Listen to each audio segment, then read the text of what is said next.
അപ്പോൾ നമ്മൾ കഴിഞ്ഞ വീഡിയോയിൽ നമ്മൾ എവിടെ വെച്ചാണ് എടുത്തത്? ക്യാരക്ടറിസ്റ്റിക്സ് ഓഫ് ദ എക്കണോമി വരെയാണ് എടുത്ത്. അപ്പോൾ അതിൻ്റെ ബാക്കിയാണ് ഇനി എടുക്കാൻ പോകുന്നത്. അതായത് ഡിഫറെൻറ്റ് ടൈപ്സ് ഓഫ് എക്കണോമി. നമ്മൾ എക്കണോമി എന്താണെന്ന് പറഞ്ഞു, എക്കണോമിക് പ്രോബ്ലംസ് എന്താണെന്ന് പറഞ്ഞു. ഇനി ഡിഫറെൻറ്റ് ടൈപ്സ് ഓഫ് എക്കണോമി ഏതൊക്കെയാണ്? ഡിഫറെൻറ്റ് ടൈപ്സ് വേൾഡിൽ ഏതൊക്കെ എക്കണോമീസാണ് നിലനിൽക്കുന്നത്? ഏതൊക്കെയാണ്? Capitalist economy, socialist economy, mixed economy. 3 economic problems ആണുള്ളത്. അതേപോലെ തന്നെ 3 ടൈപ്സ് ഓഫ് എക്കണോമിക്സ് ആണ് വേൾഡിൽ നിലനിൽക്കുന്നത്. Capitalist economy, socialist economy, mixed economy. അപ്പോൾ ഈച്ച് എക്കണോമീസും എങ്ങനെയൊക്കെയാണ്, എന്തൊക്കെയാണെന്ന് ഡീറ്റെയിൽ ആയിട്ട് പഠിക്കാം.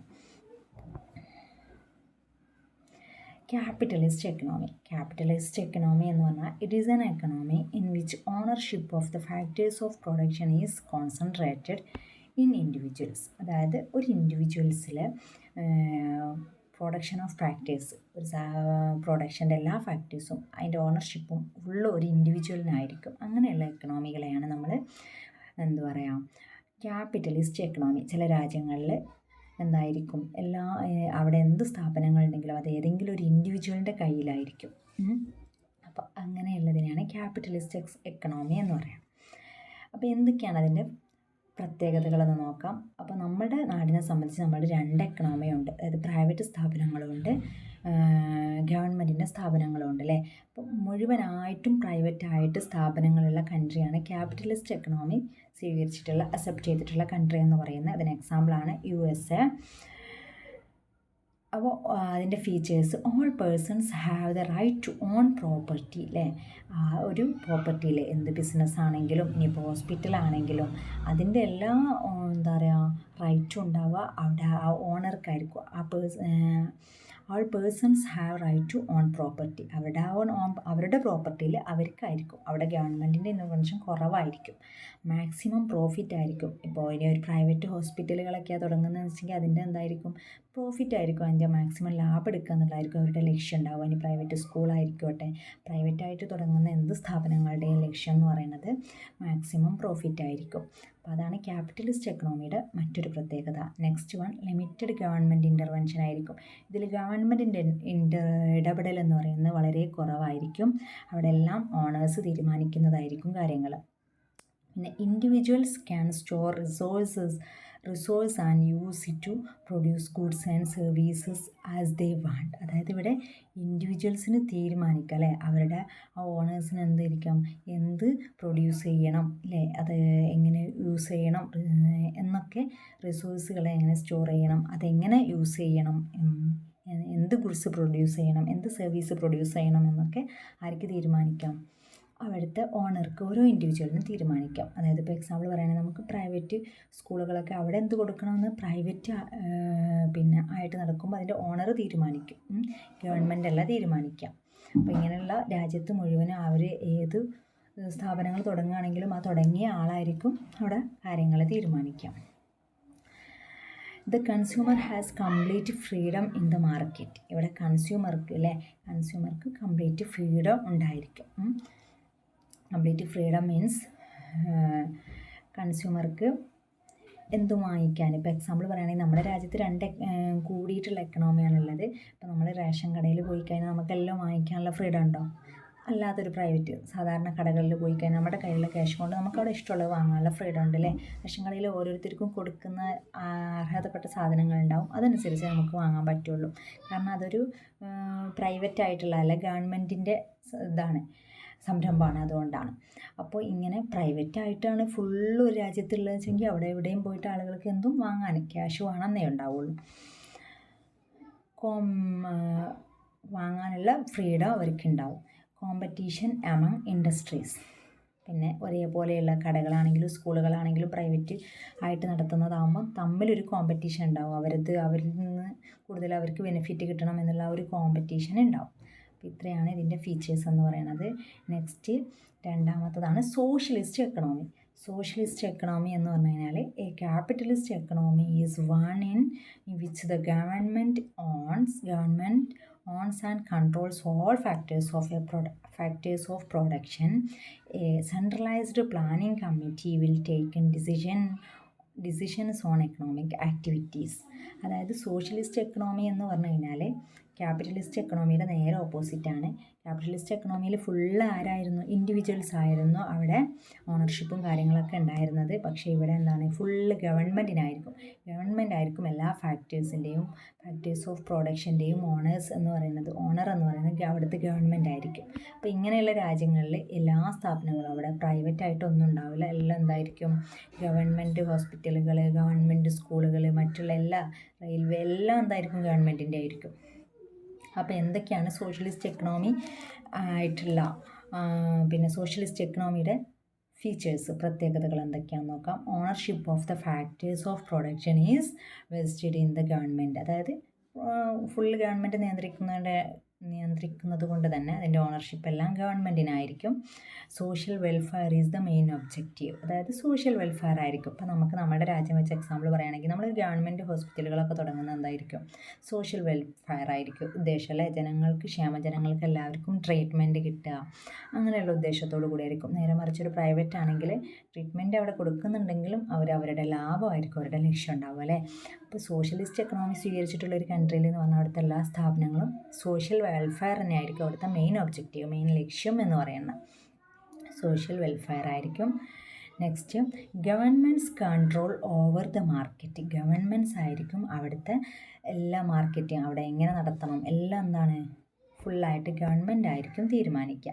ഇപ്പോൾ നമ്മുടെ റേഷൻ കടയൊക്കെ ഗവൺമെൻറ് തീരുമാനിക്കുന്നുണ്ടെന്ന് പറഞ്ഞ പോലെ ഇങ്ങനെയുള്ള സ്വീകരിച്ചിട്ടുള്ള രാജ്യങ്ങളിൽ ഫുൾ ഗവൺമെൻറ്റിൻ്റെ സ്ഥാപനങ്ങളായിരിക്കും. അപ്പോൾ എല്ലാം ഗവൺമെൻറ് ആയിരിക്കും തീരുമാനിക്കുക. അവിടെ എങ്ങനെ വിൽക്കണം, എങ്ങനെ മാർക്കറ്റ് ചെയ്യണം, എല്ലാം ഗവൺമെൻറ്റിൻ്റെ കൺട്രോളിലായിരിക്കും. The central planning committee utilises resources keeping in view the availability of resources and national objectives. അതായത് ഗവൺമെൻറ് തീരുമാനിക്കുന്ന ഒരു സെൻട്രൽ പ്ലാനിംഗ് കമ്മിറ്റി ഉണ്ടാവും. അവരായിരിക്കും അവിടെ എന്ത് പ്രൊഡ്യൂസ് ചെയ്യണം, അവരുടെ കയ്യിലുള്ള ലിമിറ്റഡ് ആയിട്ടുള്ള റിസോഴ്സുകളെ എങ്ങനെ യൂസ് ചെയ്യണം, റിസോഴ്സിൻ്റെ അവൈലബിലിറ്റിക്ക് അനുസരിച്ച് അതെങ്ങനെ യൂസ് ചെയ്യണം എന്നൊക്കെ തീരുമാനിക്കുന്നത് സെൻട്രൽ പ്ലാനിംഗ് കമ്മിറ്റി ആയിരിക്കും. അപ്പോൾ ഇതൊക്കെയാണ് ഇതിൻ്റെ features. Next one, reducing inequality in income and wealth. ഇൻകത്തിലും വെൽത്തിലൊക്കെയുള്ള ഇനീക്വാളിറ്റി അവിടെ എന്ത് ചെയ്യും? കുറയും. ഇപ്പം നമ്മൾ എക്സാമ്പിളായിട്ട് പറയുകയാണെങ്കിൽ നമ്മൾ ഗവൺമെൻറ് ഹോസ്പിറ്റലിലേക്ക് പൈസ ഉള്ളവർക്കും ഇല്ലാത്തവർക്കും പോകാമല്ലേ? അവിടെ ഫ്രീ ആയിട്ട് ചികിത്സ കിട്ടും. നേരെ മറിച്ച് നമുക്ക് എന്ത് ചെയ്യാൻ പറ്റില്ല? പ്രൈവറ്റ് ഹോസ്പിറ്റലുകളിലേക്ക് പോയി ക്യാഷ് ഇല്ലാത്തവർക്ക് പോകാൻ പറ്റത്തില്ല. അവിടെ ഒരു ഇനീക്വാലിറ്റിയാണ് സംഭവിക്കണേ അല്ലേ? മറ്റടുത്ത് എല്ലാവർക്കും പോകാം. അതായത് ഫുള്ള് ഗവൺമെൻറ് ആയിട്ടുള്ള ഒരു സ്ഥാപനങ്ങൾ മാത്രമേ ഉള്ളൂ എന്നുണ്ടെങ്കിൽ അവിടുത്തെ ജനങ്ങൾക്ക് എല്ലാവർക്കും എന്ത് ചെയ്യാൻ പറ്റും? ഒരുപോലെ പോകാൻ പറ്റും. അപ്പോൾ അവിടെ ഇനീക്വാലിറ്റി എന്ത് ചെയ്യും? കുറയും. നെക്സ്റ്റ് വൺ, നമ്മുടെ മിക്സഡ് എക്കണോമി. മിക്സഡ് എന്ന് പറഞ്ഞാൽ പേര് പോലെ തന്നെ ക്യാപിറ്റലിസ്റ്റ് പ്ലസ് സോഷ്യലിസ്റ്റ് രണ്ട് എക്കണോമിയും കൂടെ ചേർന്നിട്ടുള്ളതിനെയാണ് നമ്മൾ എന്ത് പറയുക? മിക്സഡ് എക്കണോമി എന്ന് പറയുക. അതിൻ്റെ ഡെഫിനിഷൻ എന്താണ്? A mixed economy is one that combines some features of a capitalist economy and socialist economy. അതായത് ഇതിൽ രണ്ടിൻ്റെയും ഫീച്ചേഴ്സ് ഉണ്ടാവും. രണ്ടിൻ്റെയും ഫീച്ചേഴ്സ് കമ്പൈൻ ചെയ്തിട്ടുള്ള അല്ലേ, രണ്ടും മിക്സ് ആയിട്ടുള്ള ഒരു എക്കണോമിയാണ് മിക്സഡ് എക്കണോമി. അപ്പോൾ എന്തൊക്കെയാണ് ഫീച്ചേഴ്സ് എന്ന് നോക്കാം. കോ existence of private and public sector. രണ്ടിൻ്റെയും കോ എക്സിസ്റ്റൻസ് ആയിരിക്കും, കൂടിച്ചേരലായിരിക്കും. ക്യാപിറ്റലിസ്റ്റ് എന്ന് പറഞ്ഞാൽ ഫുൾ പ്രൈവറ്റ് ആണെന്ന് നമ്മൾ പറഞ്ഞു, സോഷ്യലിസ്റ്റ് എന്ന് പറഞ്ഞാൽ ഫുൾ പബ്ലിക് ആണെന്ന് പറഞ്ഞു. പക്ഷേ മിക്സഡ് എക്കണോമി സ്വീകരിച്ചിട്ടുള്ള ഒരു കൺട്രീനെ സംബന്ധിച്ച് അവിടെ പ്രൈവറ്റും ഉണ്ടാവും പബ്ലിക്കും ഉണ്ടാവും. അപ്പോൾ നമ്മുടെ ഇന്ത്യ എന്ന് പറഞ്ഞാൽ അതിന് എക്സാമ്പിളാണ്. നമ്മുടെ ഇന്ത്യ മിക്സഡ് എക്കണോമിയാണ്. നമുക്ക് ഇന്ത്യയിൽ നമ്മുടെ കേരളം തന്നെ എടുത്താൽ നമുക്കറിയാൻ പറ്റില്ലേ, ഒരുപാട് പ്രൈവറ്റ് സ്ഥാപനങ്ങളുണ്ട്, ഗവൺമെൻറ്റിൻ്റെ സ്ഥാപനങ്ങളുണ്ട്, രണ്ടും കൂടെ മിക്സായിട്ട് പ്രവർത്തിക്കുന്ന സ്ഥാപനങ്ങളുണ്ട് അല്ലേ. അപ്പോൾ അവിടെ പ്രൈവറ്റും ഗവൺമെൻറ്റിനും തുടങ്ങാനുള്ള സ്വാതന്ത്ര്യമുണ്ട്. അതായത് നമ്മൾ മിക്സഡ് എക്കണോമി സ്വീകരിച്ചത് കൊണ്ടാണ് ഇപ്പം നമുക്ക് പ്രൈവറ്റ് ഹോസ്പിറ്റലുകൾ കാണാം, അതുപോലെ ഗവൺമെൻറ് ഹോസ്പിറ്റലുകൾ കാണാം, അതുപോലെ പ്രൈവറ്റ് സ്കൂളുകൾ, ഗവൺമെൻറ് സ്കൂളുകൾ. അതായത് രണ്ടിൻ്റെയും ഒരു കോ എക്സിസ്റ്റൻസ് ആയിരിക്കും ഇങ്ങനെയുള്ള കൺട്രിയിലുണ്ടാവാം. Profitability and social welfare. അപ്പോൾ രണ്ടും ഇവിടുത്തെ ഈ ഒരു കൺട്രിയുടെ മെയിൻ ഒബ്ജക്റ്റീവ് എന്ന് പറഞ്ഞാൽ ഇങ്ങനെ സ്വീകരിച്ചിട്ടുള്ളവരുടെ രണ്ടും ആയിരിക്കും. അതായത് പ്രോഫിറ്റബിലിറ്റി, ലാഭവും വേണം, സോഷ്യൽ വെൽഫെയർ, ജനങ്ങളുടെ ക്ഷേമവും, രണ്ടും ഇവിടുത്തെ ഒബ്ജക്റ്റീവായിരിക്കും. Individuals individual freedom in economic activities. അതായത് ഇൻഡിവിജ്വൽ ഫ്രീഡം, നേരത്തെ സോഷ്യലിസ്റ്റ് എക്കണോമിയിൽ ഒരു ഫ്രീഡം ഉണ്ടാവില്ല, ഫുൾ ഗവൺമെൻറ് ആയിരിക്കും തീരുമാനിക്കുക. പക്ഷേ ഇവിടെ എക്കണോമിക് ആക്ടിവിറ്റീസിലൊക്കെ എന്തുണ്ടാവും, ഒരു ഇൻഡിവിജ്വൽസിന് ഫ്രീഡം ഉണ്ടാവും മിക്സ്ഡ് എക്കണോമിയിൽ. Financial planning for preparation of government schemes. പിന്നെ ഗവൺമെൻറ് സ്കീംസിനൊക്കെ എന്തുണ്ടാവും, ഒരു ഫൈനാൻഷ്യൽ പ്ലാനിങ് ഉണ്ടാവും.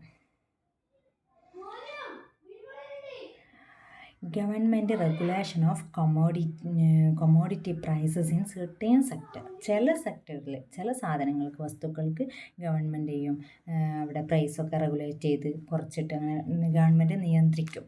ചില സാധനങ്ങൾക്ക് ഇത്ര വില കൂടാൻ പാടില്ല, ഇത്ര വില അധികം പാടില്ല എന്നൊക്കെ ഗവൺമെൻറ്റിൻ്റെ ഒരു നിയന്ത്രണം അവിടെ ഉണ്ടാവും. പിന്നെ government gives priority to essential goods and services. ചില വസ്തുക്കൾക്കിലെ ആവശ്യങ്ങൾ ജനങ്ങൾക്ക് കിട്ടേണ്ടതായ ചില സാധനങ്ങളുണ്ടാവും, അവിടെ ഗവൺമെൻറ് പ്രത്യേകം പ്രയോറിറ്റി കൊടുത്ത് അത് ആളുകളിലേക്ക് എത്തിക്കും.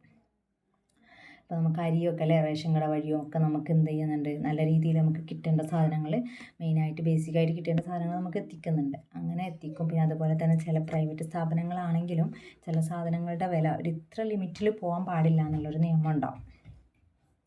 അതാണ് മിക്സഡ് എക്കണോമിയുടെ പ്രത്യേകത.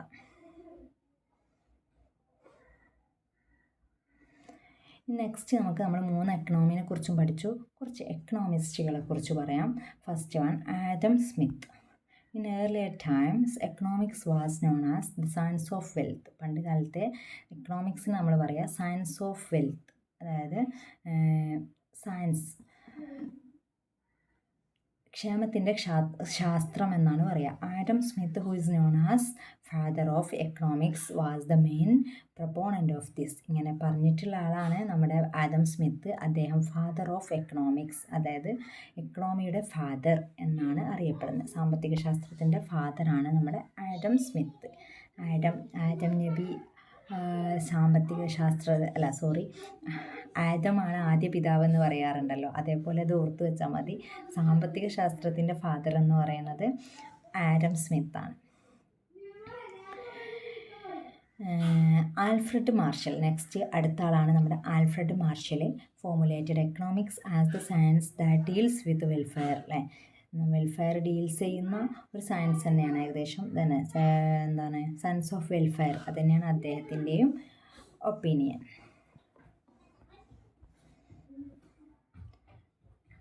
നെക്സ്റ്റ് അടുത്ത ആളാണ് നമ്മുടെ ഡേവിഡ് റിക്കാർഡോ. ഡേവിഡ് റിക്കാർഡോ എന്ന് പറയുന്നത് British economist David Ricardo came up with the theory that trade between two countries can increase the welfare of both countries. His theory of rent regarding the lease of land is very famous.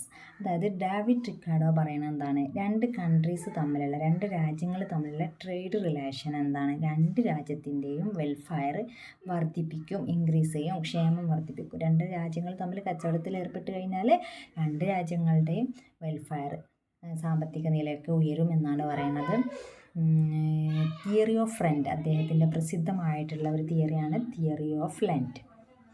പിന്നെ അടുത്ത ആളാണ് Lionel Robbins envisioned economics as the branch that deals with the relationship between human wants and limited resources. അപ്പം നമ്മുടെ Lionel Robbins പറയുന്നത് എന്താണ്, economy എന്ന് പറയുന്നത് എന്താണ്, ഹ്യൂമൻ വാണ്ട്സ്, മനുഷ്യൻ്റെ ആവശ്യങ്ങളും ലിമിറ്റഡ് ആയിട്ടുള്ള റിസോഴ്സും തമ്മിലുള്ള റിലേഷൻഷിപ്പ് ഇങ്ങനെ ഡീൽ ചെയ്തു പോകുന്നൊരു ശാഖയാണ് എക്കണോമി എന്ന് പറയുന്നത് എന്നാണ് അദ്ദേഹം പറയണം.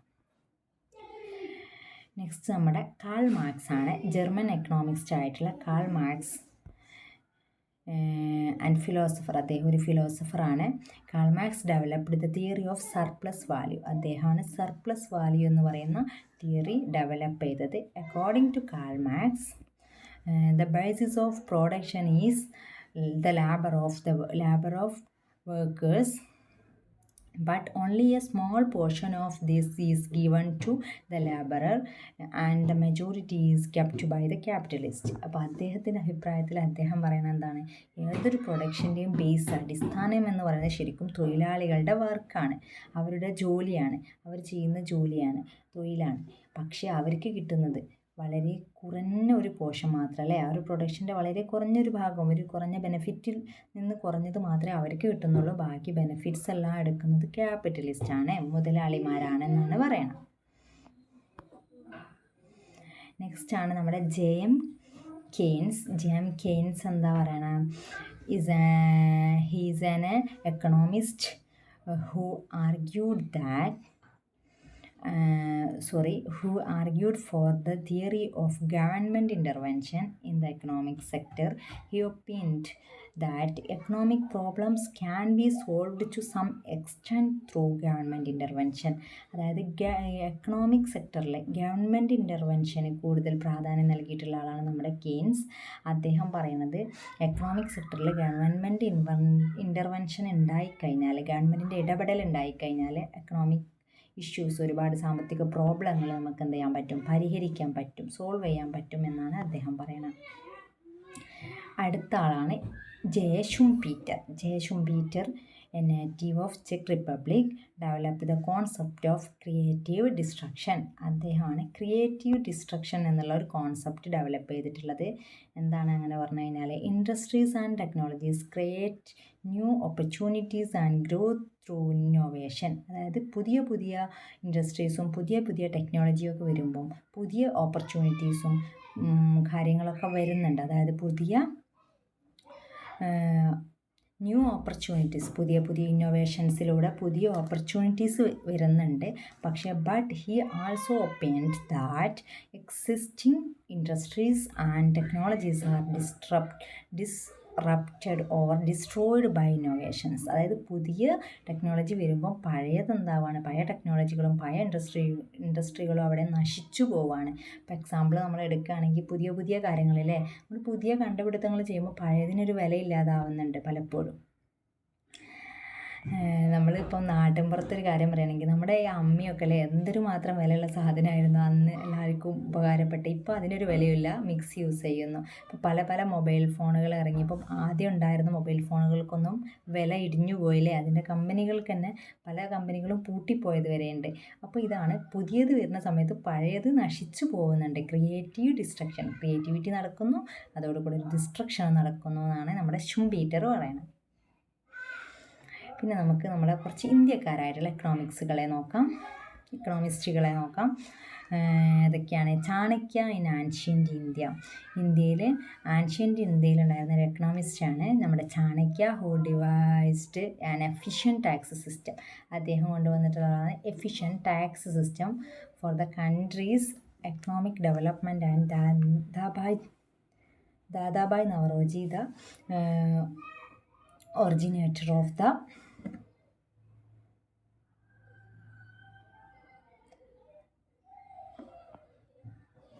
നെക്സ്റ്റ് നമുക്ക് എന്ത് നോക്കാം, കുറച്ച് ഇന്ത്യക്കാരായിട്ടുള്ള എക്കണോമിസ്റ്റുകളെ കുറിച്ച് നോക്കാം. ഫസ്റ്റ് വൺ ചാണക്യ കൊണ്ടുവന്നിട്ടുള്ളതാണ് നമ്മുടെ എഫിഷ്യൻറ്റ് ടാക്സ് സിസ്റ്റം കൊണ്ടുവന്നിട്ടുള്ളത് ചാണക്യാണ്.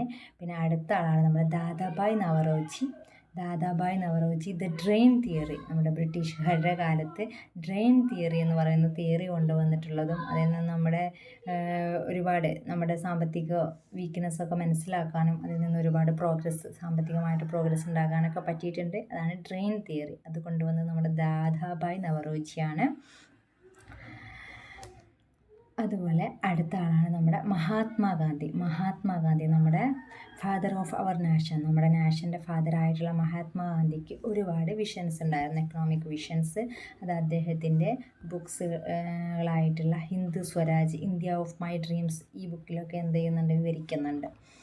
അപ്പോൾ എന്തൊക്കെയാണ് നമ്മുടെ ഗാന്ധിജിയുടെ എക്കണോമിക് തോട്ട്സ് എന്തൊക്കെയാണെന്ന് നോക്കാം. ഇത് ഇമ്പോർട്ടൻ്റ് ആണ്. എന്തൊക്കെയാണ് Gandhiji envisioned an economy based on self sufficiency and decentralisation. അപ്പം ഗാന്ധിജി കൂടുതൽ ഇമ്പോർട്ടൻ്റ് കൊടുത്തിരുന്നത് എന്തായിരുന്നു, സെൽഫ് സഫിഷ്യൻസിക്ക്, അതുപോലെ ഡിസെൻട്രലൈസേഷൻ, അതായത് സ്വയം പര്യാപ്തരാകുന്നതിന് അല്ലേ. ഗാന്ധിജീൻ്റെ ചിത്രം കാണാൻ ചർക്കയിൽ ഞാൻ നൂല് നിൽക്കുന്നൊക്കെ കാണാം. അതായത് സ്വയം സാധനങ്ങൾ ആവശ്യമായത് അവനാണ് ഉണ്ടാക്കുക എന്നുള്ളതിന് ഇമ്പോർട്ടൻസ് കൊടുത്ത ആളാണ്. ഡിസെൻട്രലൈസേഷൻ എന്ന് പറഞ്ഞാൽ എന്തെങ്കിലും ഒരു ഇൻഡസ്ട്രിയിൽ കേന്ദ്രീകരിച്ച് മുഴുവൻ നിർമ്മിക്കാതെ ഓരോ എന്താ പറയുക സ്ഥലങ്ങളിലും അവനാവശ്യമായിട്ടുള്ളത് പ്രൊഡ്യൂസ് ചെയ്യുക, അവിടെ മാർക്കറ്റ് ചെയ്യുക, അതിനൊക്കെ ഇമ്പോർട്ടൻ്റ് കൊടുക്കുക. ഡിസെൻട്രലൈസേഷൻ അതാണ്. അപ്പോൾ അതിന് ഇമ്പോർട്ടൻ്റ് കൊടുത്ത ആളാണ്. Rural industries need to be nurtured to increase employment opportunities locally. അപ്പോൾ ഗാന്ധിജി പറഞ്ഞിട്ടുള്ള എന്താണ്? റൂറൽ ഇൻഡസ്ട്രീസ്, ഗ്രാമപ്രദേശങ്ങളിലുള്ള വ്യവസായങ്ങൾ എന്ന് പറയുന്നത് അത് ഉണ്ടായിക്കഴിഞ്ഞാലാണ്, അതിന് ഒന്നുകൂടെ വളർത്തിയെടുത്ത് കഴിഞ്ഞാൽ ലോക്കലായിട്ടുള്ള ആളുകൾക്ക് എംപ്ലോയ്മെൻറ്റ് ഓപ്പർച്യൂണിറ്റീസ്, തൊഴിലവസരങ്ങൾ ഉണ്ടാവുകയുള്ളൂ എന്നാണ് നമ്മുടെ ഗാന്ധിജി പറയുന്നത്. Expand local markets for the marketing locally produced goods. അതുപോലെ തന്നെ ലോക്കലായിട്ട് സാധാരണക്കാരായിട്ടുള്ള ആളുകൾ പ്രൊഡ്യൂസ് ചെയ്ത സാധനങ്ങൾ എന്താ പറയുക വിൽക്കണം എന്നുണ്ടെങ്കിൽ അവിടെ ലോക്കൽ മാർക്കറ്റുകളിലെ ചെറിയ ചെറിയ കുഞ്ഞു കടകളും കുടിൽ വ്യവസായങ്ങളൊക്കെ ഉണ്ടാവില്ല, അതിനൊക്കെ വിൽക്കണം എന്നുണ്ടെങ്കിൽ അത് ചെറിയ ചെറിയ കടകൾ വേണമല്ല, വലിയ ഷോപ്പിലൊക്കെ കൊണ്ടുപോയിട്ട് അത് വിൽക്കാൻ പറ്റത്തില്ല. അപ്പോൾ അത് മാർക്കറ്റ് ചെയ്യണം എന്നുണ്ടെങ്കിൽ ചെറിയ എന്ത് വേണം? മാർക്കറ്റുകൾ എക്സ്പാൻഡ് ചെയ്യണം, അതിന് ഇമ്പോർട്ടൻ്റ് കൊടുക്കണം എന്നാണ് നമ്മുടെ ഗാന്ധിജി പറയുന്നത്. Last one, economic inequality should be elevated to ensure social justice. Economic inequality ഇല്ലാതാക്കിയാൽ മാത്രമേ നമുക്ക് എന്ത് ചെയ്യാൻ പറ്റുള്ളൂ? സോഷ്യൽ ജസ്റ്റിസ്, സാമൂഹിക നീതി ഉറപ്പുവരുത്താൻ പറ്റത്തുള്ളൂ എന്നാണ് നമ്മുടെ ഗാന്ധിജി പറയണത്. അതുപോലെ നെക്സ്റ്റ് അടുത്ത ആളാണ് അമർത്യ കുമാർ സെൻ. അദ്ദേഹം പറയുന്നത് എന്താണ്? He is the first Indian economist to win the Nobel prize in economics. അതായത് ഫസ്റ്റായിട്ട് നമ്മുടെ നോബൽ പ്രൈസ് നേടിയിട്ടുള്ള ഒരു ഇന്ത്യൻ എക്കണോമിസ്റ്റാണ് നമ്മുടെ അമർത്യ Kumar Sen. He was awarded the Nobel Prize in 1998 for his outstanding contributions of welfare economics. അപ്പോൾ അദ്ദേഹത്തിൻ്റെ ഔട്ട്സ്റ്റാൻഡിങ് വെൽഫെയർ എക്കണോമിക്സിൽ അദ്ദേഹത്തിൻ്റെ outstanding കോൺട്രിബ്യൂഷൻസിൽ അദ്ദേഹത്തിന് നോബൽ പ്രൈസ് കിട്ടിയിട്ടുണ്ട്. അപ്പോൾ ഫസ്റ്റ് നോബൽ പ്രൈസ് നേടിയിട്ടുള്ള ആളാണ് നമ്മുടെ അമർത്യ കുമാർ സെൻ. അത് നോട്ട് ചെയ്ത് നോക്കാം. അപ്പോൾ അദ്ദേഹത്തിൻ്റെ കുറച്ചു എക്കണോമിക് തോട്ട്സ് എന്തൊക്കെയാണ് എന്ന് നോക്കാം. Emphasise should be placed on education, health care and social justice to achieve economic progress. അതായത് എക്കണോമിക് പ്രോഗ്രസ് ഉറപ്പ് വരുത്തണമെന്നുണ്ടെങ്കിൽ, ഇപ്പോൾ ഒരു രാജ്യത്തിന് എക്കണോമിക് പ്രോഗ്രസ് ഉണ്ടാവണമെന്നുണ്ടെങ്കിൽ എന്തിനൊക്കെ ഇമ്പോർട്ടൻ്റ് കൊടുക്കണം? എംഫസൈസ് ചെയ്യണം. അവിടെ എഡ്യൂക്കേഷന്, ആളുകളുടെ വിദ്യാഭ്യാസത്തിന്, ആരോഗ്യത്തിന്, അതുപോലെ സാമൂഹിക നീതി, ഇതിനൊക്കെ ഇമ്പോർട്ടൻസ് കൊടുത്താൽ മാത്രമേ അവിടെ ഒരു എക്കണോമിക് പ്രോഗ്രസ് ഉണ്ടായെന്ന് നമുക്ക് പറയാൻ പറ്റുള്ളൂ. പിന്നെ gender equality and woman empowerment are essential for the progress of A country. ഒരു കൺട്രിയുടെ വളർച്ചയ്ക്ക് എന്താവശ്യമാണ്? ജെൻഡർ ഇക്വാലിറ്റി, സ്ത്രീ പുരുഷ സമത്വം വേണം. വുമൺ എംപവർമെൻറ്റ്, സ്ത്രീ ശാസ്ത്രീകരണം വേണം. ഇതൊക്കെ ഉറപ്പുവരുത്തിയാൽ മാത്രമേ ആ കൺട്രി പ്രോഗ്രസ്ഡ് ആണെന്ന് നമുക്ക് പറയാൻ പറ്റത്തുള്ളൂ. പിന്നെ next third one, economic development should be evaluated on the basis of its influence on human rights and freedom. Economic development, നമ്മൾ ഒരു രാജ്യത്തിൻ്റെ എക്കണോമിക് ഡെവലപ്മെൻറ്റ് ഇവാലുവേറ്റ് ചെയ്യണമെങ്കിൽ എന്തിൻ്റെ അടിസ്ഥാനത്തിലും കൂടെയാണ്? അവിടുത്തെ ഹ്യൂമൻ റൈറ്റ്സ്, ഫ്രീഡം, സ്വാതന്ത്ര്യം, മനുഷ്യാവകാശം, ഇതൊക്കെ എത്രത്തോളം ഉണ്ട് എന്നും കൂടെ നോക്കിയിട്ടാണ് അവിടെ എത്രത്തോളം എക്കണോമിക് ഡെവലപ്മെൻറ്റ് ഉണ്ട് എന്ന് നമ്മൾ ഇവാലുവേറ്റ് ചെയ്യേണ്ടത്. ഇത്രയാണ് അദ്ദേഹത്തിൻ്റെ തോട്ട്സ്. പിന്നെ മറ്റൊരു എക്കണോമിസ്റ്റാണ് ഇന്ത്യൻ അമേരിക്കൻ എക്കണോമിസ്റ്റ് ആയിട്ടുള്ള അഭിജിത്ത് വിനായക് ബാനർജി. അദ്ദേഹവും നോബൽ പ്രൈസ് നേടിയിട്ടുള്ള ആളാണ് 2019. അദ്ദേഹം നോബൽ പ്രൈസ് നേടിയിട്ടുള്ളത് in economics for devising an experimental approach to global poverty eradication. Global poverty ഇറാഡിക്കേഷനിലുള്ള എക്സ്പെരിമെൻ്റൽ അപ്രോച്ചിന് വേണ്ടിയിട്ടാണ് അദ്ദേഹം എന്ത് ചെയ്തത്? നോബൽ പ്രൈസ് നേടിയിട്ടുള്ളത്.